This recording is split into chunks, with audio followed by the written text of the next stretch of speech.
की तरफ ध्यान। ये टॉपिक है expression for resultant intensity. Expression for resultant intensity of light in interference.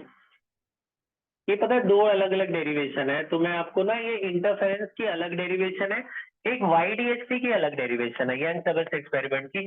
तो मैं आपको दोनों बता रहा हूँ। पहले एक देख लो, अगर इंटरफेरेंस आए लिखा हुआ और रिजल्टेंट इंटेंसिटी आए तो ऐसे करना, तो 3 नंबर का होगा। ठीक है, ध्यान से सुनना, थोड़ा बड़ा है।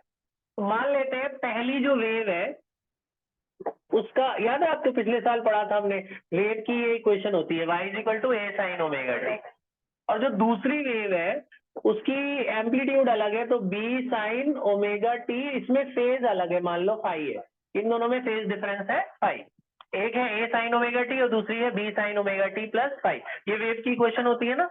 अब मान लो दोनों टकराए, आपस में टकराए, after superposition, after superposition the resultant displacement, resultant कितना होगा, रिजल्टेंट क्या होता है, ऐड हो जाती है ना दोनों, तो रिजल्टेंट डिस्प्लेसमेंट क्या होगा, y = y1 प्लस y2, ये दोनों को ऐड कर दो, तो y = y1 plus y2, y की वैल्यू कितनी है a sin omega t, a sin omega t, और y2 की वैल्यू कितनी है b sin omega t plus five.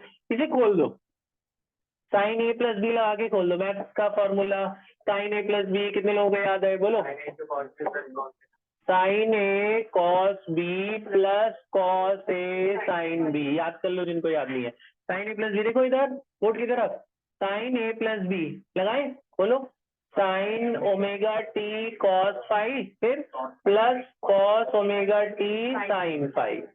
अच्छा जी, इसमें से ये बी को अंदर ले जाओ, क्या बचेगा यहाँ a sin omega t, b अंदर जाएगा, क्या बचेगा b sin omega T cos phi, plus ये भी अंदर ले जाओ b cos omega T sine five. अच्छा, अब यहाँ से देखो साइन ओमेगा टी कॉमन आ रहा है, साइन ओमेगा टी कॉमन, क्या बचेगा यहाँ a plus b cos phi, और इधर क्या बचेगा b साइन फाइव, पहले लिख रहा हूँ मैं, कॉस ओमेगा टी बाद में लिख रहा हूँ, मैं बता रहा हूँ ऐसा क्यों लिख रहा हूँ।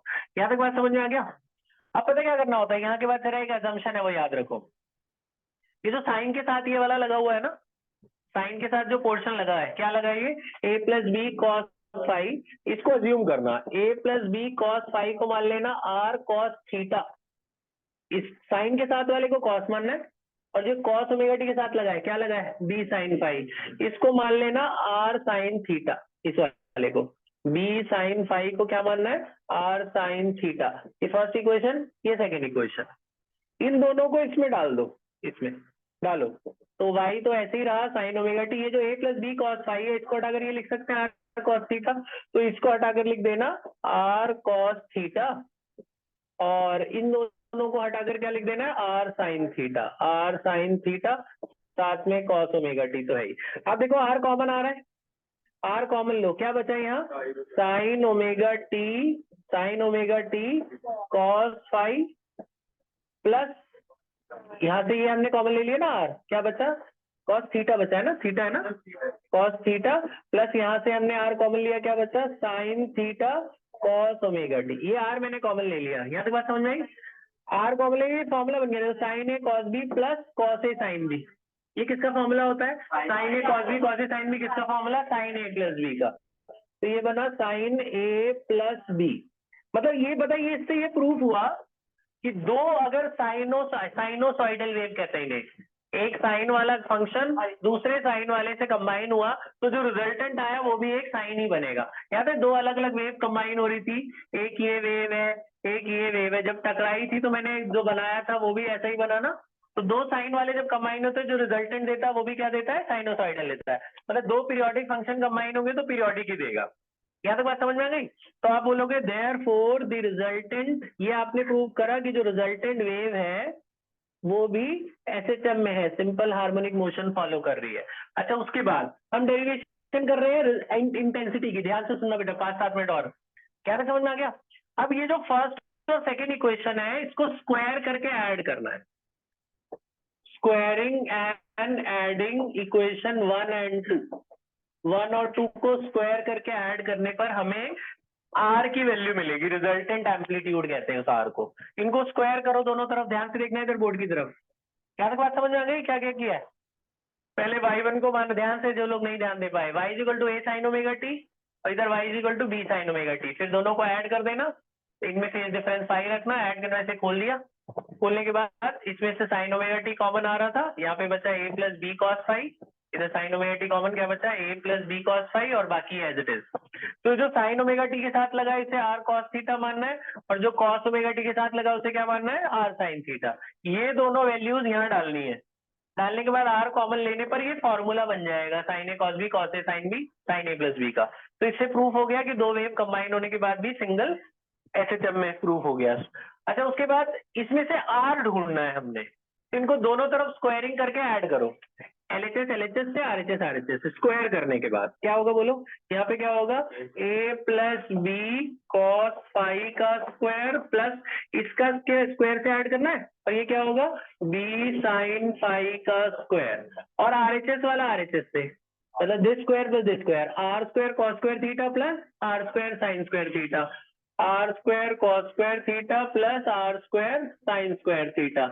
इसे खोलो, a plus B whole square आगे बोलो, a square plus b square plus 2ab और इधर आपका क्या बचेगा? इधर b square sine square phi, r square common ले लो, क्या बचेगा इधर? आर स्क्वायर कॉमन लेने पर आपका बचेगा cos square theta plus sign square theta. ये 1 हो गया, तो ये आपका हो गया 1। यहाँ से आप देखो ये a स्क्वायर ऐसे रहेगा, इन दोनों में से देखो बी स्क्वायर कॉमन आ रहा है, सेकंड और लास्ट में से बी स्क्वायर कॉमन ले लो, यहाँ क्या बचा? कॉस स्क्वायर फाई, इधर साइन स्क्वायर फाई प्लस यहाँ पे क्या बचा? 2ab कॉस फाई और उधर वो तो 1 हो गया ना साइन स्क्वायर कॉस स्क्वायर, है ना? देखो ये भी 1 हो गया sine square plus cos square, तो क्या बचा इधर? a square plus b square plus 2ab cos phi, ये आर स्क्वायर आ गया, इसको थर्ड इक्वेशन मान के छोड़ देना। ये रिजल्टेंट एम्पलीट्यूड कहते हैं इसे, ये क्या है? Resultant amplitude. अब हम तो डेरिवेशन कर रहे हैं इंटेंसिटी की, अब एम्पलीट्यूड का इंटेंसिटी से क्या लेना देना? 2 मिनट और बस, यहाँ तक समझ में आ गया? इंटेंसिटी जो होती है, इंटेंसिटी का मतलब होता है, इंटेंसिटी आपसे कोई पूछे कि डिफाइन इंटेंसिटी, कैसे डिफाइन करोगे? What is intensity? इंटेंसिटी सुन लो, इंटेंसिटी का मतलब कितनी energy light, energy of light incident on a surface, incident on a per unit area per second, कितनी लाइट एनर्जी हर कितने मीटर स्क्वायर पर 1 सेकेंड में पड़ती है। Energy of light incident on 1 metre square in 1 second is called intensity. कितनी energy एक second में 1 मीटर स्क्वायर पे पड़ती है, उस इंटेंसिटी कहते हैं। इंटेंसिटी डिपेंड करती है एम्पलीट्यूड के स्क्वायर के, ये याद कर लेना। इंटेंसिटी किस पे डिपेंड करती है? एम्पलीट्यूड के स्क्वायर के, या हम कह सकते हैं एम्पलीट्यूड का स्क्वायर इंटेंसिटी के डायरेक्टली प्रोपोर्शनल है। तो यानी अगर मैं जब पहला वाला है तो intensity directly proportional to amplitude square, जब प्रोपोर्शनैलिटी हटाओगे तो कांस्टेंट आएगा ना, तो intensity is directly proportional to amplitude का स्क्वायर। तो आप ये कह सकते हो भैया कि एम्पलीट्यूड का स्क्वायर है, जो एम्पलीट्यूड स्क्वायर है वो किस पे डिपेंड करेगा? इंटेंसिटी पे। तो ए स्क्वायर की इंटेंसिटी को I1 मान लो, जो बी स्क्वायर है उसकी इंटेंसिटी को I2 मान लो और जो रिजल्टेंट वाला है उसकी इंटेंसिटी को I ले लो। ए स्क्वायर को क्या माना है? I1, तो यहाँ से प्रोपोर्शनैलिटी हटाओगे तो क्या आ जाएगा? K। यहाँ से भी हटाओगे तो क्या आ जाएगा? K। देखो इसका अलग एम्पलीट्यूड है, तो इसकी मान लो इंटेंसिटी I1 होगी, दूसरे वाले की इंटेंसिटी क्या होगी? I2, और दोनों मिला के इंटेंसिटी क्या होगी? I। ये दोनों मिला के, इसमें भी प्रोपोर्शनैलिटी आएंगे, कांस्टेंट तो सब में ही आएगा। ये बात समझ में आई? तो ए स्क्वायर को मान लेना KI, बी स्क्वायर को KI2 और इधर वाले को KI, आर स्क्वायर को, इनकी वैल्यू वहां डालो, इक्वेशन 3 में डालो, ये हमने अज्यूम करा है। मानो इक्वेशन नंबर 3 में वैल्यू डालो, बोलो ए स्क्वायर किसके बराबर? KI1, बी स्क्वायर किसके बराबर? KI2। अच्छा यहाँ तो ए भी है, यहाँ क्या लगा हुआ है? ए और बी। ए की वैल्यू कितनी आएगी? रूट में आएगी ना। ए की वैल्यू कितनी आएगी बताओ? 2 तो 2 है, ए की वैल्यू क्या आएगी? KI1 और बी की वैल्यू क्या आएगी? KI2 और बाहर क्या लगा हुआ है? cos phi. उधर आर स्क्वायर को आपने क्या माना है? KI। क्या तक बात समझ में आई? अब लास्ट स्टेप है, तो ए स्क्वायर डाल दिया, बी स्क्वायर डाल दिया, इधर ए और बी डाल दिया, उधर आर स्क्वायर की वैल्यू डाल दी है। अब आप जरा देखो के कॉमन आ रहा है, ये भी देखो के स्क्वायर है रूट में, रूट से बाहर आके ये भी तो के बन गया, के कॉमन आ गया। और आरएचएस में भी क्या है, के कट गया ना, फिर आया। के कॉमन लेके दिखा देता हूँ, चलो के कॉमन आया, यहाँ पे क्या बचा I1, इधर I2, 2 रूट I1 I2, मैंने के नहीं लिखा, के क्यों नहीं लिखा, वो बाहर चला गया। अंदर क्या बचा I1 I2 और इधर cos फाई, और इधर आरएचएस में क्या बचा हुआ है के आई, के से के कट गया। तो ये आई का फॉर्मूला है, इसे ही रिजल्टेंट इंटेंसिटी कहते हैं, रिजल्टेंट इंटेंसिटी। रिजल्टेंट इंटेंसिटी का क्या formula, I is equal to I1 plus I2 plus 2 root I1 I2 cos phi. तो अगर लिखा आता है ना एग्जाम में इंटरफेरेंस के लिए करो तो ये करना, तो 3 नंबर का है। अगर आता है यंग्स के लिए करो तो छोटा सा, इतना बड़ा नहीं हो, इतने में अभी बताऊंगा मैं आपको। यंग्स के लिए इंटेंसिटी का, रिजल्टेंट इंटेंसिटी की अलग डेरिवेशन है, वो मैं आपको बता दूंगा, पहले आप ये वाली कर लो। पॉज कर दे बेटा, अभी लिखना मत, बाद में घर पे लिख लेना। एक छोटी बात और बता दूं, ध्यान से सुनो, अब घर पे लिख लेना आप लोग, सुनिए 2 बातें और छोटी छोटी सुन लो, क्योंकि फिर दोबारा इतना सारा मैंने नहीं लिखना। फिर ये डेरिवेशन तो खत्म हो गई, न्यूमेरिकल में 2-3 बातें हैं जो काम आती हैं। स्पेशल केस नोट, बेटा बोर्ड की तरफ ध्यान, पहला नोट, अगर आप I1 और I2 को यहाँ डिवाइड करते हो, देखना इधर ऊपर थर्ड इक्वेशन के नीचे, अगर आप I1, बेटा बाद में पैकिंग कर लेना यार, तुम्हारे काम की चीज है, तुम पहले इनको डिवाइड करो, के और के कट जाएगा, क्या बचेगा I1 बाय I2 किसके बराबर बचेगा, ए स्क्वायर बाई बी स्क्वायर। ये एक फॉर्मूला है जो न्यूमेरिकल में काम आता है, एक फॉर्मूला। दूसरा और देख लो, बस 2 देख लो, ये समझ में आया। I1 बाय I2 किसके बराबर हुआ, ए स्क्वायर बाई बी स्क्वायर। एक होती है मैक्सिमम इंटेंसिटी, आई मैक्स कहते हैं उसे। देखो ये सबसे बड़ा कब होगा आप बताएंगे, ये एक्सप्रेशन, इसकी वैल्यू सबसे ज्यादा कब होगी। ए और बी तो बदलने वाले नहीं है, खाली ये एंगल बदलने वाला है बस। कॉस, कॉस जब सबसे बड़ा होता है, कॉस सबसे बड़ा कब होता है 1, कॉस 0 डिग्री इज 1।